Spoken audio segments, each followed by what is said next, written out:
Last night, but we're gonna keep at it, and this bait's got to get hit.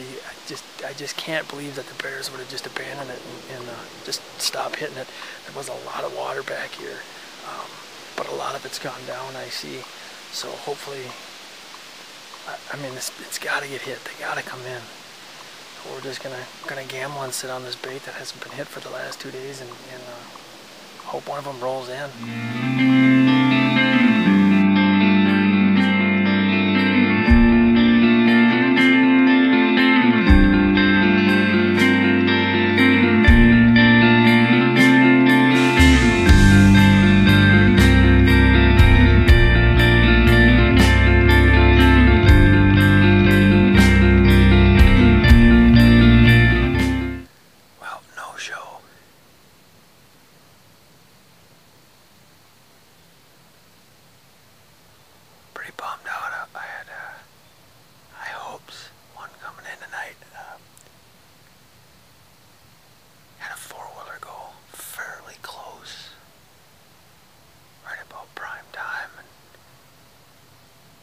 If I had to guess, somebody's out with a four-wheeler now. Somebody had shot one, so maybe that's what's going on with this bait. I don't know.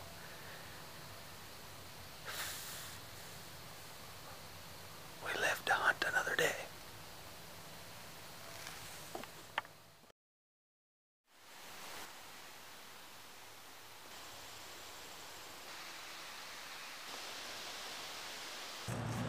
I'll give you a little tip here about toilet paper, other than what it's obviously used for. What toilet paper works really good for is when you're out tracking something like we were that bear.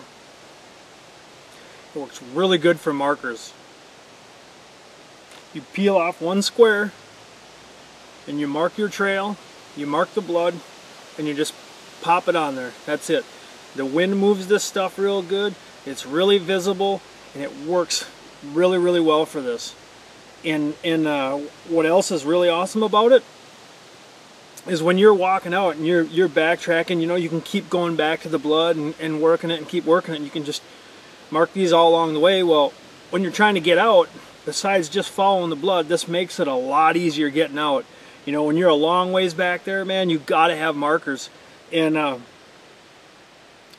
this is so much more biodegradable and environmentally friendly than that blaze orange ribbon you see all over the place, that plastic stuff. When you're walking back, as you're pulling these off and you're leaving the woods, if you don't see one of these, you forget one of these, or whatever the case may be, a little thin square of toilet paper doesn't last real long in the woods. That plastic ribbon, it'll years and years I've seen it out here.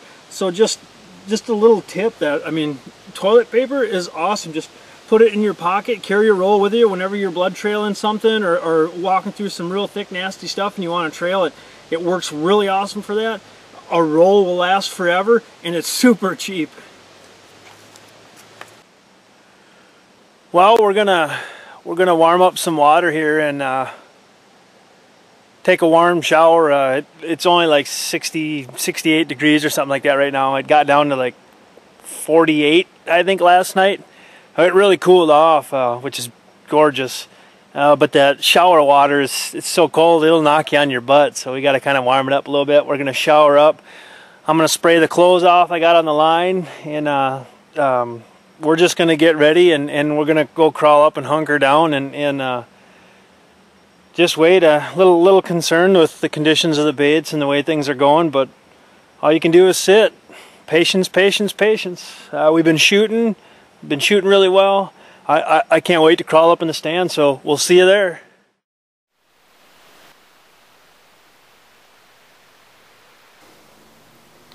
We are back at it, and not soon enough. It's just been one of them days where everything's going wrong. You know, it's funny how everything can go from looking so great to not so great in just the drop of a hat.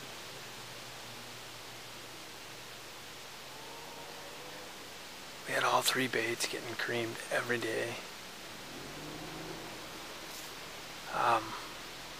The bait that I lost the bear off of, obviously that bear's not coming back. That bait hasn't been hit for a couple days now. The camp bait we were on last night, that hasn't been touched since that big storm, which has been like 4 days now. And we're back on the original bait we started on, the Old Faithful. Love this set.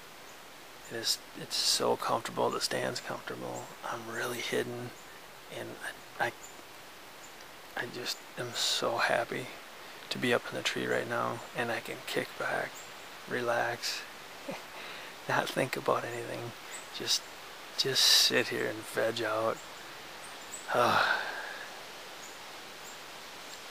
So that's exactly what we're gonna do. You know, this bait's been getting hit, but a lot of nighttime activity, so we'll see if we can get one in here before it's dark. A lot of people, some people set up camp just down from me. They're in and out of there with the 4-wheeler. They got here real late Friday evening, and that's what it was that went by me last night. They went by on the trail and baited their bait at sunset. I mean, it's ridiculous. I mean, if you want to push bear in the night movements, that's how to do it. So we're way down here, and we're gonna hunker down on this bait and just kick back, and I don't know. It's just rough. I'm just so happy to be on stand right now and just sitting there.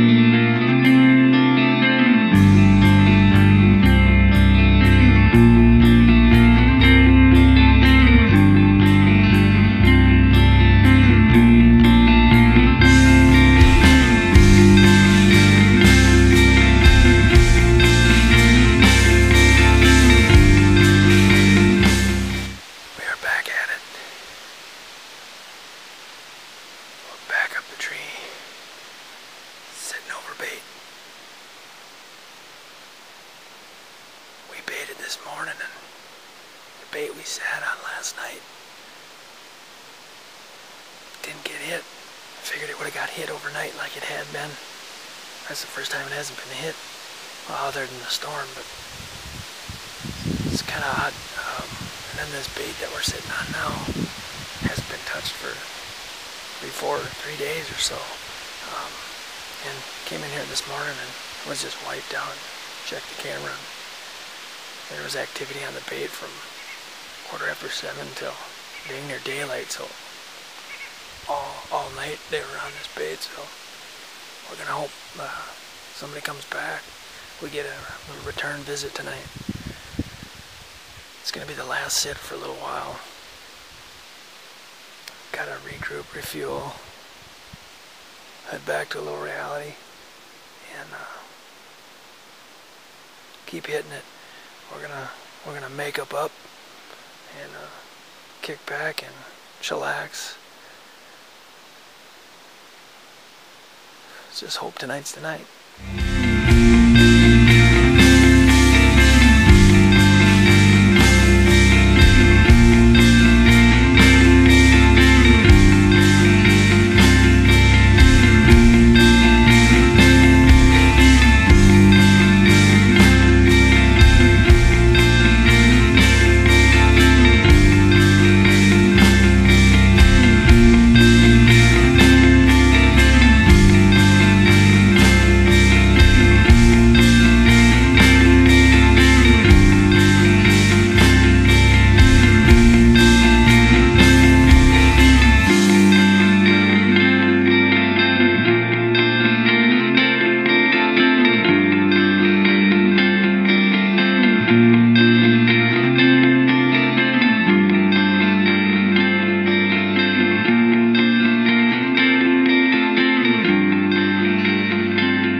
don't know what to say.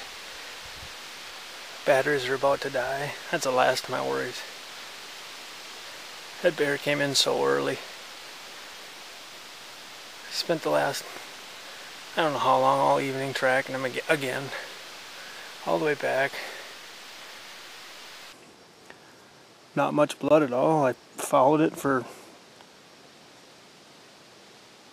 I'll bet, a couple 100 yards. Just turned into nothing. Walked all over. I don't know what to do. Don't know what to say. I'm sick.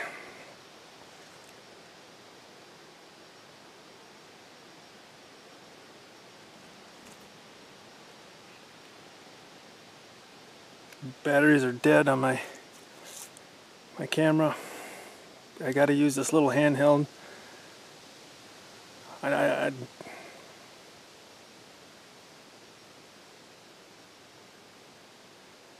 don't know. You want to say that you didn't prepare enough, but I did. Guess it's just a matter of keeping it together during the moment of truth, and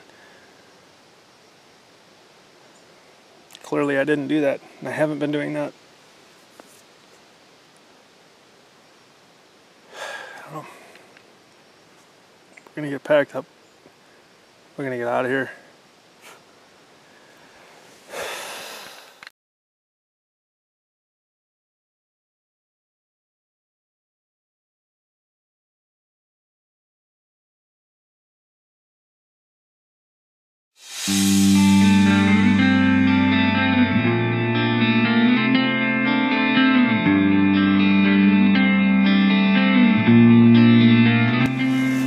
Alright, so here's the scoop. We're at camp. They're calling for some pretty good thunderstorms tonight, so we're just kind of waiting and see what's going to happen. It was just raining. It's super windy. So we're just shooting and dinging around in camp. I thought, you know what the hell, let's do this. Set the target out. We got the longbow. We're at 50 yards. We're going to try this shot. I got a cup of styrofoam instant lunch cup stuck to the target. Let's see what happens.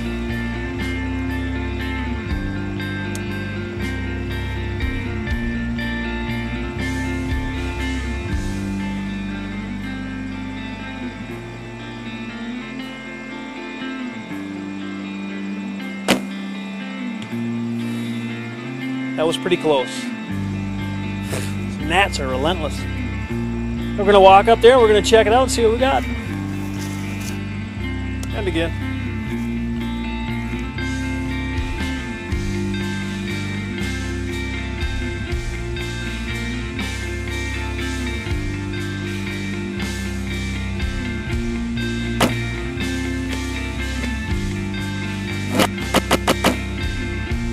Oh!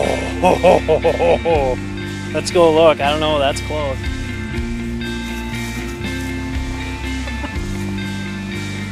Well, there it is. We hit her. 50 yards with the longbow. This is a 64-inch, 50-pound longbow. You know, I absolutely love archery, and traditional archery is just that. It's traditional. It's stripped raw. Like I always say, traditional archery is archery in its purest form. Do I love modern archery? Absolutely. I use all that equipment, you know, the technical mechanical bows with peeps and pins paired up with electronic rangefinders. You know, that stuff is deadly. But I really love stepping back to heritage and our pastime, because that's what all this stuff is built on. That's the foundation, and I absolutely love it. To make a 50-yard shot with a 50-pound longbow in less than perfect conditions is to me quite a deal, and I'm pumped. We're gonna keep shooting, man. I absolutely love this stuff. Live or die by the arrow.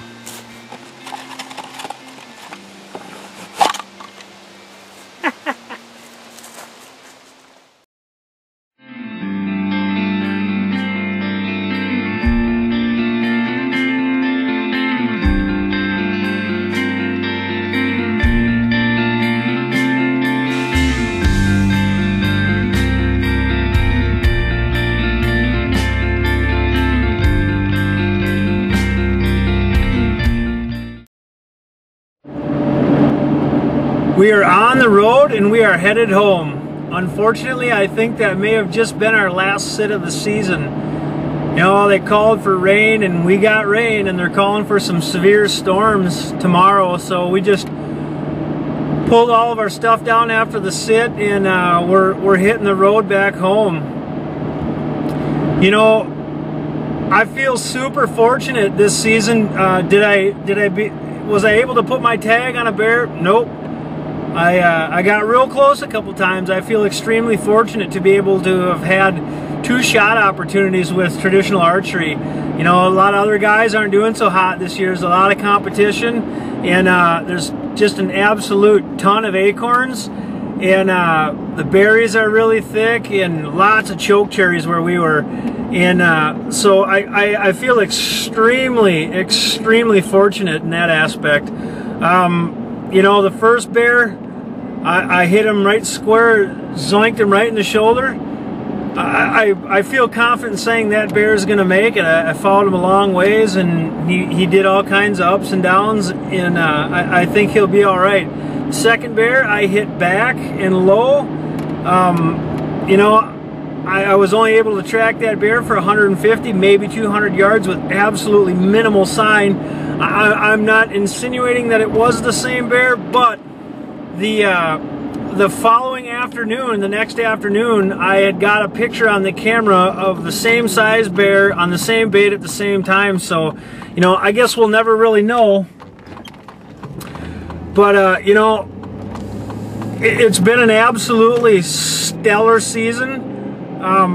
You know, I really couldn't ask for anything better. You know, my quest and journey for a longbow bear continues. You know, I basically what it came down to is, you know, I watched a lot of the footage, and I was shooting left on a lot of things, and getting excited with extreme angles. My anchor didn't hold up, so I revamped my anchor, and you know, probably not what you want to do at this point in the season, but I felt like it was something that needed to be done. I'm shooting better than I ever have, and the quest will continue.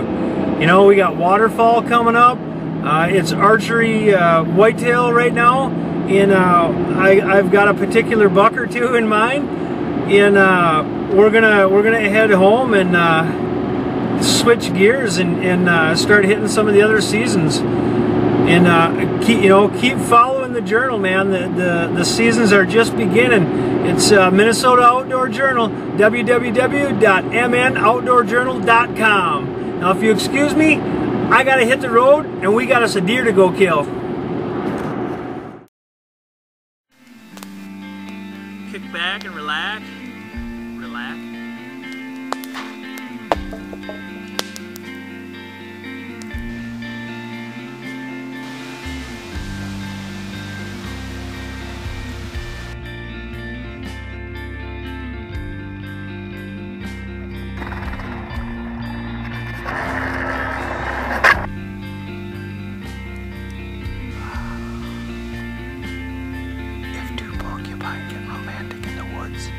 Does it make a noise?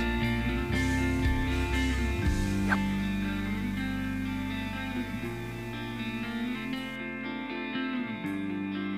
Right in the eyeball. Awesome. I love bugs.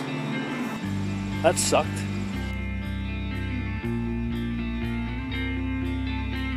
Huge tamwhack into a tamwhack swamp.